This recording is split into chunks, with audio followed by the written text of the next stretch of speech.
My name is Rachel Stevens. I'm 32 years old. That Friday night changed everything between me and my family forever. They always saw me as the boring one.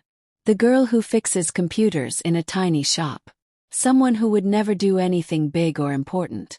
But here's what nobody knew. I actually own a huge fashion company. We make clothes that famous people wear. We have stores in 10 different cities. My workers love me more than my own mom and dad ever did. That night at dinner I tried to help my older brother with his new restaurant idea. My parents stopped me right away. Their voices were mean and cold. "Rachel, stop acting like you know about business." My brother laughed at me and said these exact words. "When you get investors to give you $50 million like I just did, then maybe we'll listen to your silly ideas." His words hurt like someone had punched me in the stomach. But I didn't cry. I didn't yell. I just smiled a tiny smile. I took out my phone from my pocket. I opened my email app. I typed something very short. "Stop all money to the restaurant project." Then I pressed send. I took a long drink of my juice. They kept laughing and talking, not knowing that I had just destroyed everything my brother was building. By Tuesday my phone wouldn't stop ringing. 51 calls came in during just 1 hour. All from the same scared people. They wanted to know what happened. They wanted to know why the money stopped. I didn't answer even one call. Instead I sent one simple text message. It said exactly what my brother told me. "Don't talk business here." Then I watched as everything fell apart. Just like how they made me feel small all those years. Why did I take away all that money from my brother's restaurant dream? What made me so angry that I couldn't forgive them anymore? How did one simple dinner destroy the whole family? This is my story about being hurt, about people who think they're better than you, and about learning to be strong when nobody thinks you can do anything special. Watch until the very end because what happens next will shock you. Before I tell you everything, write down what time you're watching this and what city you live in. I want to see how many people around the world hear my story. I grew up in a small town called Phoenix. My family owned ice cream shops. 3 different stores that my grandparents started many years ago. My dad and mom loved old ways of doing business. They liked shaking hands with customers. They liked businesses you could touch and see with your own eyes. That's what they called real work. My brother Marcus is 34 years old. He was their favorite child. Always. His new restaurant project was all they ever talked about. A giant building where people would come eat fancy food. Every time we got together, they would tell everyone about his meetings with rich people. About how he could talk so well and make everyone like him. About how smart he was with money. Marcus was like a golden trophy to them. The child who made them proud. I was the complete opposite in their minds. They thought I spent my whole day fixing broken laptops for old people who didn't know how to use email. They thought my dreams were too small to even talk about. "Why can't you be more successful like your brother?" Dad would say this all the time. His voice always sounded disappointed, like I was a mistake. Mom was a little nicer, but her eyes told me. She thought my computer work was just a hobby, not a real job that mattered. They didn't know I owned a fashion empire worth billions of dollars. I never told them the truth. I drove an old car that had scratches on the side. I wore plain jeans and simple shirts. I kept my life quiet and normal. Not because I was ashamed, but because I didn't want to fight with Marcus. I didn't want our family to become angry and mean to each other. But deep in my heart, I wanted them to notice me. I wanted them to be proud of me the same way they were proud of Marcus. At every dinner, I would try to join their conversations. I would give small ideas or ask questions about their businesses. Every single time they would push me away. "Rachel, this is too complicated for you to understand." Mom would say this with a fake smile on her face. Marcus would look at me with a smirk that said I didn't belong at the table with the grown-ups. One time I mentioned an article I read about new restaurant trends. Dad actually laughed out loud. "Stick to fixing computers, kiddo." Everyone at the table laughed with him. I smiled like it was funny, but inside felt terrible. It wasn't always this bad between us. When we were little kids, Marcus and I were best friends. We told each other secrets. We shared our dreams about what we wanted to be when we grew up. But as we got older, we became very different people. He loved being the center of attention. He loved when people looked at him. I liked working quietly in the background, building something bigger than anyone could imagine. But no matter how hard I tried, I was invisible to them. Marcus is meeting with another investor tomorrow. Mom would say this with so much excitement in her voice. When I tried to share updates about my work, they would just nod politely and change the subject. I told myself it was okay. I told myself I didn't need their praise or their claps on the back. But every time they compared me to Marcus, a little piece of my heart broke. It reminded me that I wasn't important enough in their family. I kept going to those dinners anyway. I kept hoping things would change. I would sit quietly and listen to Marcus talk about his big plans. I believed that if I supported him, if I showed them I was valuable, they would finally see me as someone who mattered. I wasn't trying to be better than him. I just wanted a chair at the table where my voice mattered too. When I heard Marcus talking about his restaurant project, I thought maybe this was my chance. Not to brag about my own success, but to help him. To show that I could be useful. I thought maybe if I helped him succeed, they would finally look at me differently. But every time I opened my mouth, they shut me down. Rachel, let the adults handle the business talk. Marcus would laugh when they said things like this. I would nod and pretend it didn't hurt. I kept telling myself that next time would be different. Looking back now, I can see how silly I was. I thought love meant being patient. I thought if I just took their mean words long enough, they would respect me eventually. But that never happened. They had already picked their favorite child. It wasn't me. It would never be me. Still, I kept showing up to dinners. I kept hoping that one day they would notice me. Not the shadow in the corner, but the real person I had become. While my family thought I was just fixing broken phones, I was secretly running a billion-dollar fashion business. I'm the boss of a company that makes beautiful dresses and suits. We create clothing lines that movie stars wear on red carpets. Famous singers wear our jackets in their music videos. Our company's value went over 9 figures last year. That means billions of dollars. But I never said a word to my family about it. Not to Dad.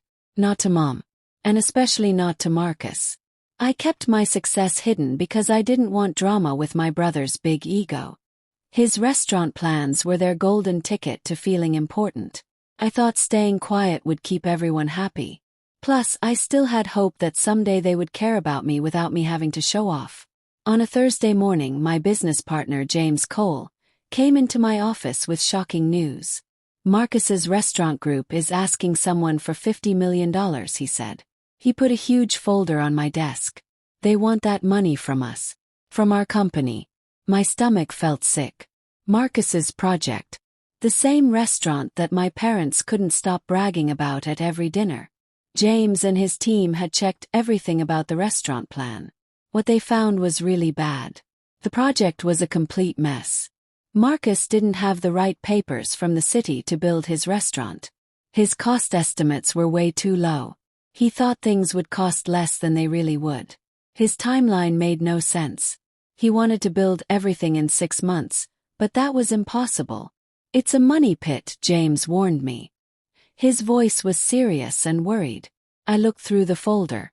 My heart sank as I saw all the problems. Missing safety approvals. Construction costs that were double what Marcus estimated. A marketing plan that assumed way too many customers would come. Any smart business owner would have said no immediately. Would have rejected the deal right there. But I didn't do that. Even though I could see all the problems clearly, I approved giving money to Marcus's project. I sent millions of dollars to help him through secret business accounts. Why would I do something so risky? 'Cause I thought I could save him. I believed if I gave Marcus really good advice, pointed out the missing papers, suggested ways to lower costs, he would listen to me. Maybe he would finally respect me. And through respecting me, my parents would too. I wasn't just putting money into his restaurant. I was putting money into a chance to finally matter to my family. So I wrote a long detailed letter. It explained step by step how to fix his project. Get the city permits first. Cut the budget in these 5 places. Change the timeline to be more realistic. I sent it to his team without putting my name on it. I hoped he would take the advice seriously and fix the problems. Days went by. I heard nothing back. Then James called me late one night. "Marcus's team threw your letter in the trash," he said. I could hear frustration in his voice. They called it too negative and too scared. They're moving forward with their original broken plan. I sat there holding my phone. I couldn't believe what I was hearing. Marcus hadn't just ignored my advice. He had laughed at it, dismissed it like it was garbage. I had poured millions of dollars into his dream. I thought it would bring us closer together as brother and sister. But he didn't even look at my suggestions. I asked James to keep watching the project closely. He came back with worse news. Marcus's restaurant was heading toward complete failure. My company's money was at risk. We could lose everything we invested. I felt angry and hurt at the same time. But I kept my face calm. "Keep monitoring everything," I told him. My voice stayed steady even though inside I was breaking. I didn't tell my family I was the one giving money to Marcus's restaurant. I couldn't say anything. They still thought I was nobody. Computer repair girl with no business skills.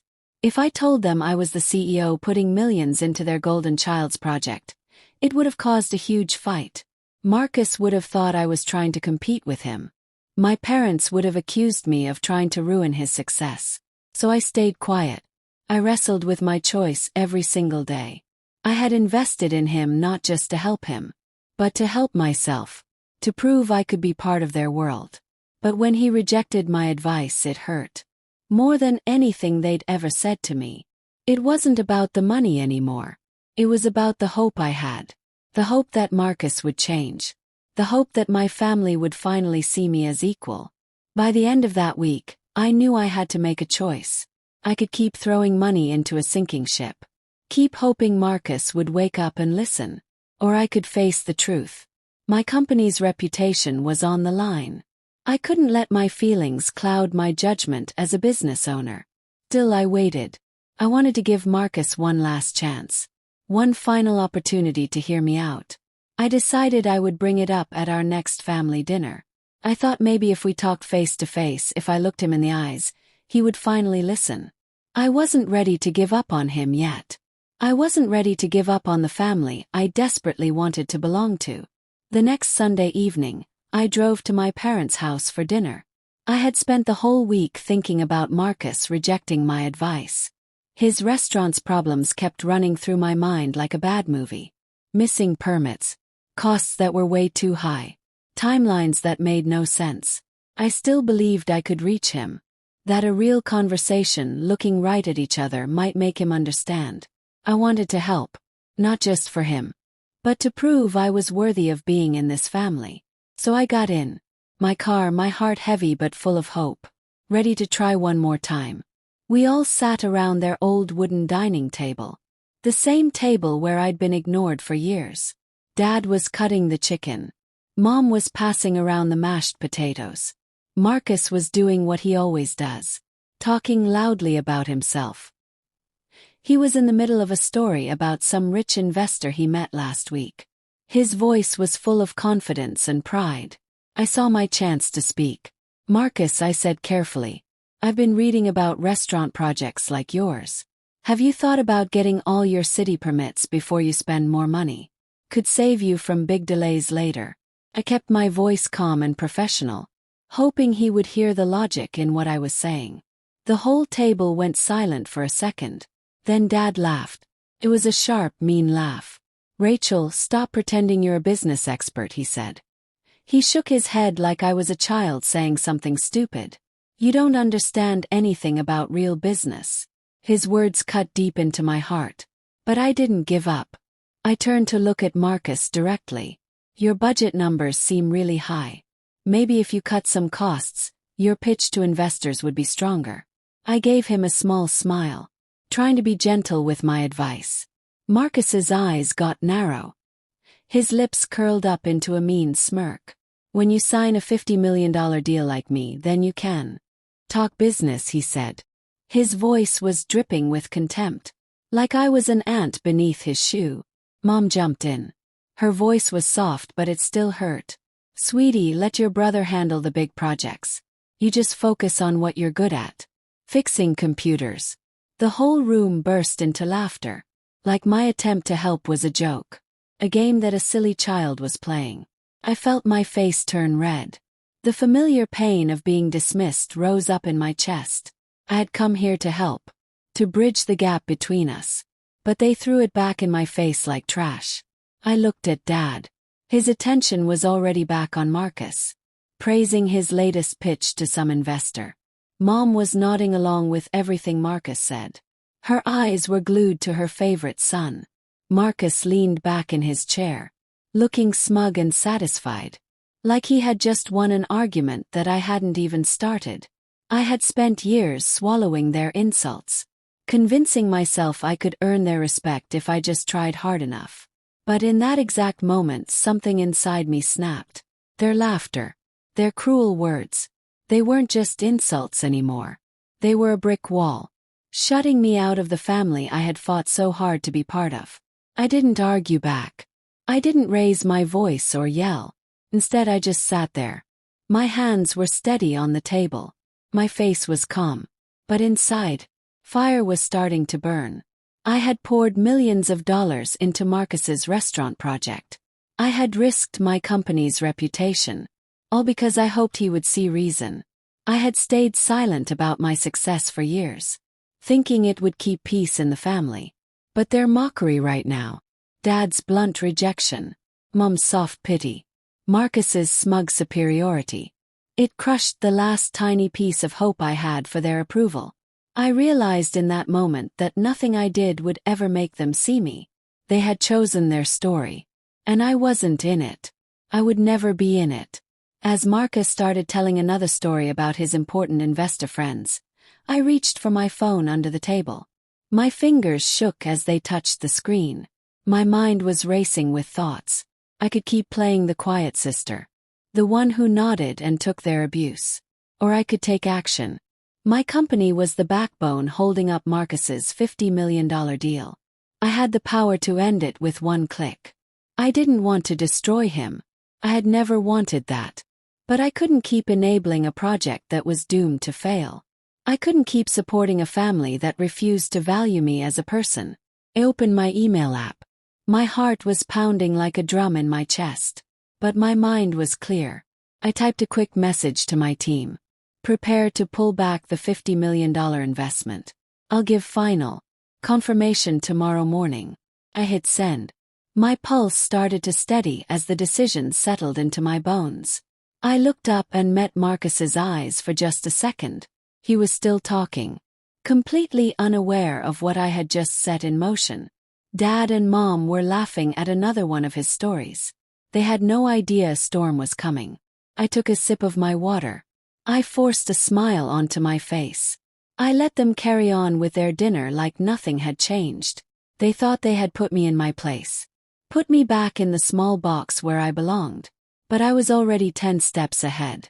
I had already made my move. Monday morning I stood in my office.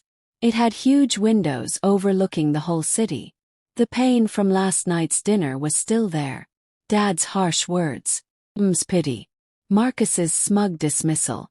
It all still burned in my chest. But I pushed those feelings aside. I had a meeting with my board of directors in 1 hour. As the CEO and primary investor in Marcus's $50 million restaurant project, I held all the power. I could decide if it lived or died. My team had spent weeks looking at every detail of his plan. Missing permits, costs spiraling out of control, timeline that was pure fantasy. I had tried to help Marcus fix these problems. But his rejection of my advice left me with no choice. Today I would lay everything out for the board. In the big conference room I faced my board of directors. Sarah Chen, David Park, Emma Rodriguez, Michael Foster and Lisa Wong. They were all smart business people. James, my business partner, sat next to me. His report was ready to present.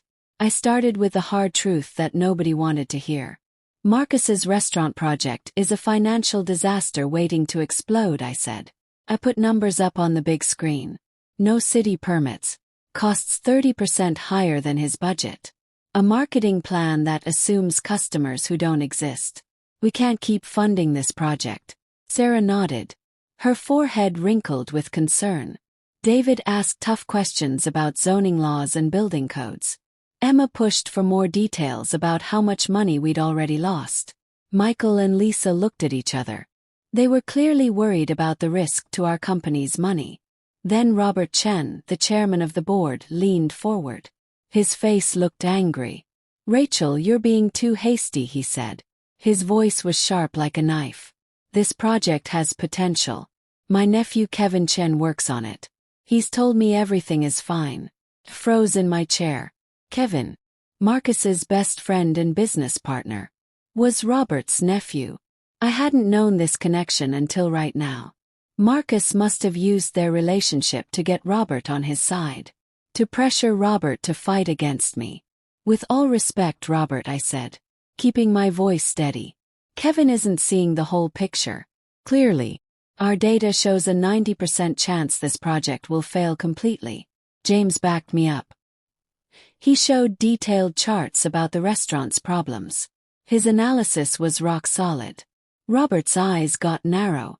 "You're letting personal feelings affect your business judgment," he accused me. "Kevin says Marcus's team is fixing all the issues. Just give them more time." I felt anger rise up inside me. Personal feelings. I had poured millions into Marcus's dream. I had hoped to support him, only to be mocked at dinner. Now his best friend was pulling strings through his uncle to save a sinking ship. "This isn't personal," I said firmly. "This is about protecting our company. If we don't act now, we're risking our reputation. We're risking our investors' trust." Sarah spoke up and supported me. Then David and Emma agreed. Michael hesitated but finally agreed. The numbers didn't lie. Lisa, who usually stayed quiet, pointed out the legal risks of those missing permits. Robert kept pushing back.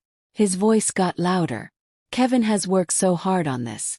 You're dismissing all his efforts." I took a deep breath. I felt the weight of last night's dinner pressing down on me. Kevin's interference through Robert made everything worse. I pictured Marcus's smirk, Dad's laughter, Mom's patronizing tone. But I wasn't that overlooked sister anymore. I was a CEO. I had a responsibility to my company and all the people who worked for me. "Robert, I respect Kevin's hard work," I said. "Hard work doesn't fix a broken foundation. We can't gamble $50 million on hope and wishes." The room fell completely silent. Robert's jaw got tight. But he had no answer to our evidence. After we debated for another hour, the board took a vote. Sarah, David, Emma, Michael, and Lisa all sided with me. They outvoted Robert. The decision was crystal clear. We would pull the plug on Marcus's restaurant. I went back to my office. My hands were steady but my heart was racing like crazy. I opened my laptop. I wrote the email to Marcus's team. "Starting immediately, our firm is withdrawing its $50 million investment. This is due to financial and legal risks we cannot accept." I hit send, sealing the restaurant's fate forever. James stood next to me. He gave me a nod of approval. "You did the right thing," he said quietly. I nodded back. But the weight of everything still sat heavy on my shoulders. Last night's dinner still haunted me. Dad's words. M's pity. Marcus's arrogance. Kevin's pressure through Robert only made the betrayal cut deeper. I had wanted to save Marcus's project. To be the sister who helped him succeed. But their dismissal had forced my hand. I wasn't acting out of revenge. I was protecting my company's future. As I stared out at the city skyline, I felt relief mixed with determination. I had made the call, not as a sister, but as a leader. Whatever happened next, I was ready to face it head-on. That same afternoon I drove to Marcus's restaurant construction site. It was in a suburb outside the city. The email I had sent that morning, officially pulling my company's $50 million investment, was fresh in everyone's minds. I could have let it end there. Could have let Marcus find out through his team. But I didn't. I needed to face him myself. To reveal the truth I had hidden for all these years. I wasn't just the overlooked sister. I was the CEO of a billion-dollar fashion empire. I had been the one bankrolling his dream. He deserved to hear it from my own mouth, along with the news that his restaurant dream was over. At the construction site, I found Marcus wearing a yellow hard hat. He was yelling orders at construction workers. He saw me and stopped dead in his tracks. His eyes got narrow with suspicion. "What are you doing here?" he snapped. He crossed his arms over his chest. I took a deep breath, steadying myself for what I was about to say. "Marcus, I'm the CEO of the company that was funding your restaurant," I said. My voice was calm but firm. "I've been backing your $50 million deal this whole time. But it's over now. I pulled the investment this morning. Your project is too risky. Missing permits. Costs that are way too high. No realistic plan." His face twisted, shock turning into pure fury. "You're lying," he spat out the words. "You're no CEO. You're just a jealous nobody trying to ruin my life." Her words hurt. But I didn't back down. "Run a fashion empire for years," I said, looking straight into his eyes. "I tried to help you. I sent detailed advice to fix your project. But you ignored everything. I can't let my company sink with your ship." Marcus laughed. But it was bitter and mean. "You fashion empire. Please, Rachel. You're just bitter because I'm the successful one. You've always been jealous of me. Now you're making up crazy stories to destroy me." He stepped closer. His voice got low and venomous. "You'll regret this. Mark my words." I stood my ground. But his accusation hit me harder than I expected. Jealousy. I had poured millions into his project. I had hoped to lift him up, not tear him down. Before I could say anything back, two of his colleagues walked over. Tom Brady, his construction manager, and Linda Foster, his financial advisor. "Marcus, she's telling the truth," Tom said carefully. "We've known about the permit issues for weeks. The budget's been a nightmare too." Linda nodded. Her face looked grim and serious. "We tried to warn you multiple times. But you wouldn't listen to us. This project has been unstable from the very beginning." Marcus's face turned red like a tomato. His eyes flashed with anger. "You're both against me now," he shouted. "She's manipulating all of you. Can't you see that?" I could see cracks forming in his confidence. But he doubled down on his anger. "You're pathetic, Rachel," he said, turning back to me. "You think you can play the big shot? I'll make sure. Everyone knows you stabbed your own brother in the back." He stormed off, pulling out his phone as he walked away. By the time I got back to my car, my phone was exploding with notifications. Marcus had posted on social media a long angry rant accusing me of sabotaging his project out of pure spite. "My own sister betrayed me," he wrote. He spun a whole story about jealousy and lies. The post was spreading like wildfire. Comments were piling up. People were painting me as the villain, the evil sister. I sat in my car, my hands gripping the steering wheel so tight my knuckles turned white. His words echoed the mockery from Sunday's dinner. Jealous, pathetic. But this was worse. Much worse. He had taken our private family fight and made it public. He twisted the truth to save his own face. I wanted to fight back, to expose all the flaws in his project, to tell the world about my role in trying to save him. But I didn't. Not yet. Called James. I told him everything that had just happened. "She's lashing out," he said. "Let him dig his own grave. The truth will come out eventually." He nodded. But the hurt stayed with me. I had spent years hiding my success to avoid this exact kind of fight. But Marcus had forced my hand.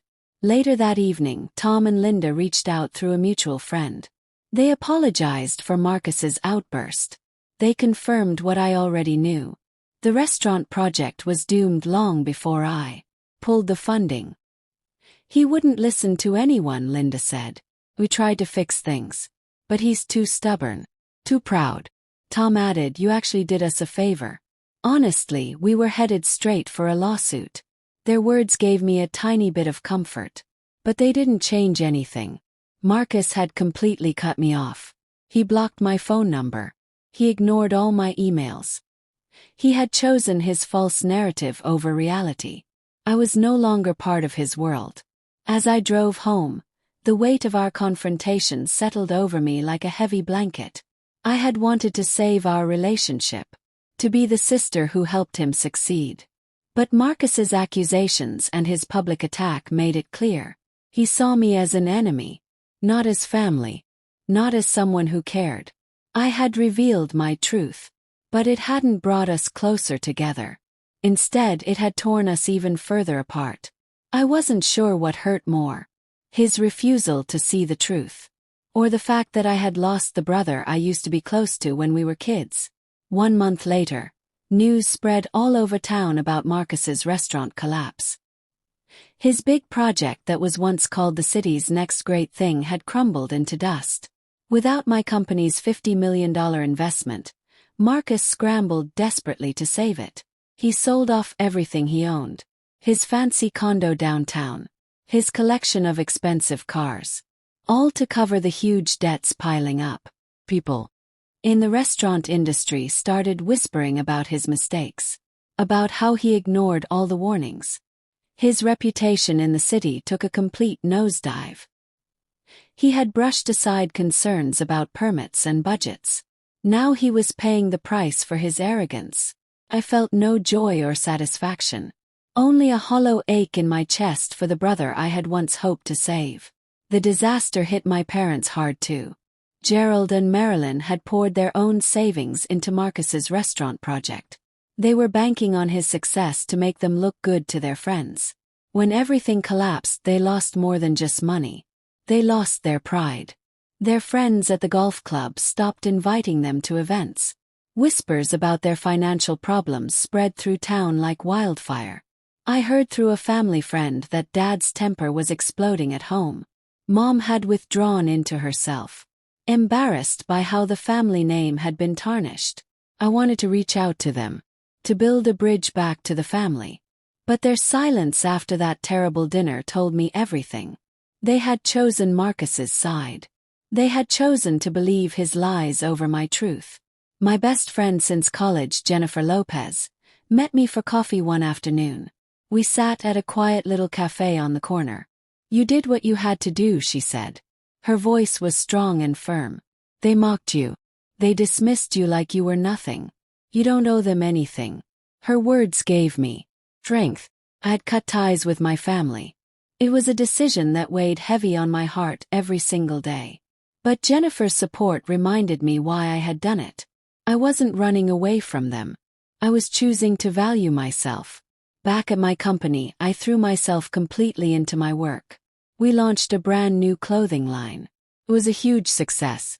We got contracts with fashion brands all over the world. Our company's value went up and up. We became one of the leaders in the fashion industry.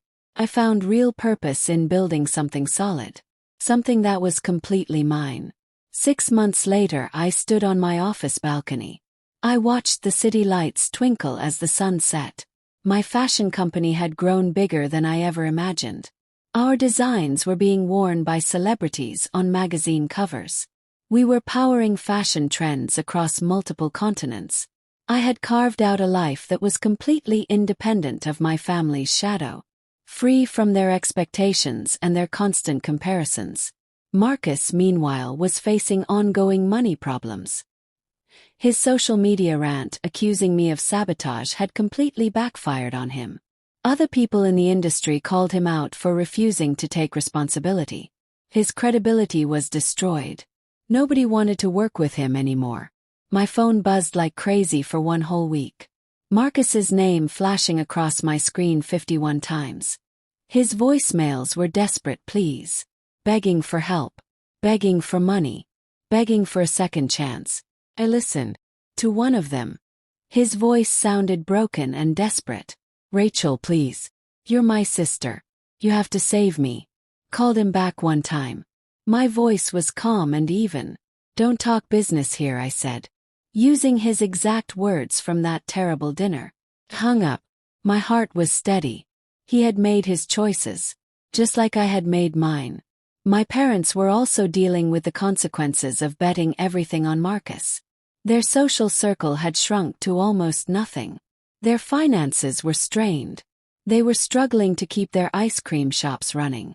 They never once reached out to me. Not a single phone call. Not one text message. I had hoped for reconciliation at one point. But their silence spoke louder than any words ever could. They had underestimated me my whole life. Now they were living with the consequences of that choice. Looking back on everything, I learned something important. Self-respect is worth more than family harmony. Their constant dismissal. Their belief that I was less than Marcus. It had pushed me to prove them wrong. Not for their approval, but for myself. For my own sense of worth. Underestimating people comes at a real cost. And my family paid that price in full. To anyone listening to my story right now, thank you for hearing me out. Thank you for taking the time to understand what I went through. Have you ever been underestimated? Has anyone ever made you feel small and worthless? Share your moment in the comments below. Let's lift each other up and support one another. Because nobody should ever have to fight just to be seen by the people who are supposed to love them the most.